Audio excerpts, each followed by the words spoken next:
নমস্কাৰ বন্ধুসকল, আশা কৰোঁ আপোনালোক সকলো ভালে আছে, কুশলে আছে।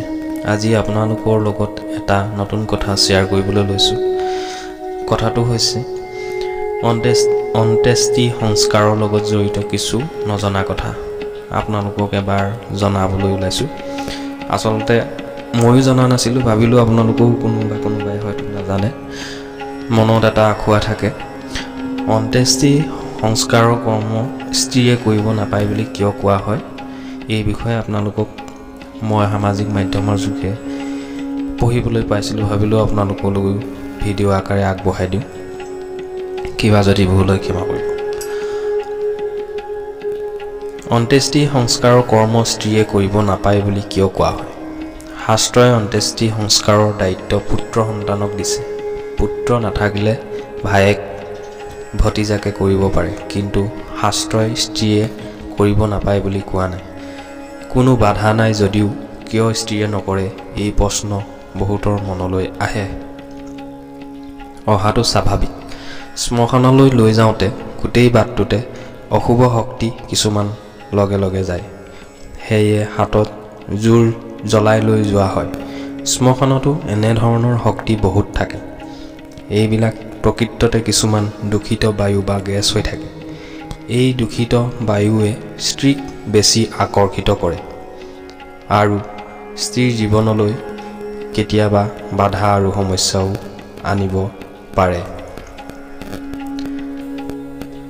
সনাতন পৰম্পৰা মতে অন্ত্যেষ্টি সংস্কাৰ কৰিব পৰাটো বৰ পুণ্য কাম।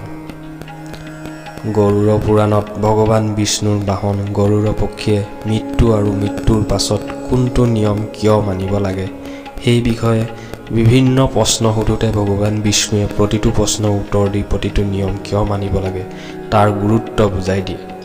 পাছত সেইখিনি কথা গৰুড় পক্ষীয়ে কাশ্যপ মুনিক জনায়।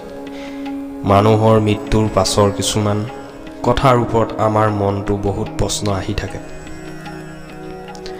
পুত্ৰ আৰু ভতিজা ল'ৰাই চুলি দাড়ি খুৰাব লাগে বুলি, কিন্তু ছোৱালীয়ে কিয় নালাগে?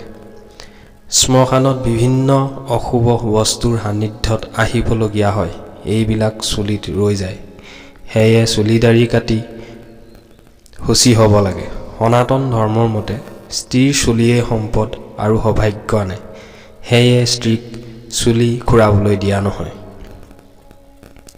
স্বামীৰ মৃত্যুৰ পাছত পিণ্ড দিয়া কামখিনি পত্নীয়ে কৰাটো অতি শুভ বুলি শাস্ত্ৰত আছে। পুত্ৰ সন্তান নাথাকিলে শ্ৰাদ্ধৰ কামখিনি কন্যা বা পত্নীয়ে কৰিব পাৰে। আত্মাই 12 দিন পৰিয়ালৰ লোকসকলক এৰি নাযায়।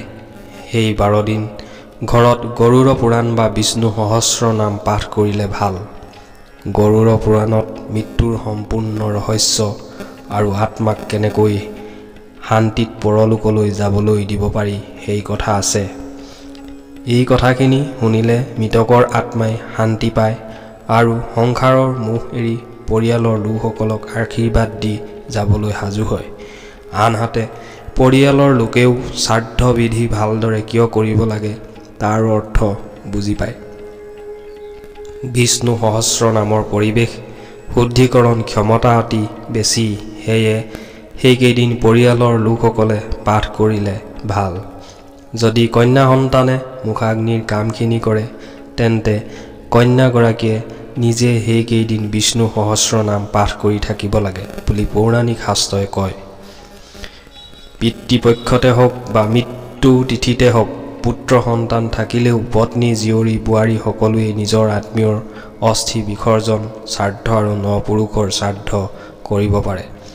শ্ৰাদ্ধ সংসাৰত কৰা পুণ্য কামৰ ভিতৰত এটা উল্লেখযোগ্য কৰ্ম, সেয়ে স্ত্ৰীয়ে কৰাত কোনো বাধা নাই। বন্ধুসকল, কথাখিনি জানি আপোনালোকে কেনেকুৱা পালে জনাব। এইখিনি মই আচলতে সামাজিক মাধ্যমৰ যোগেদি পঢ়িবলৈ পাইছিলোঁ, জানিবলৈ পাইছিলোঁ। ভাবিলোঁ আপোনালোকৰ মাজলৈও এই কথাষাৰে আগবঢ়াম বুলি মনতে সংকল্প কৰি ভিডিঅ' আকাৰে আগবঢ়ালোঁ। কিবা যদি ভুল হৈছে ক্ষমা কৰিব। আজিলৈ আহোঁ, ধন্যবাদ।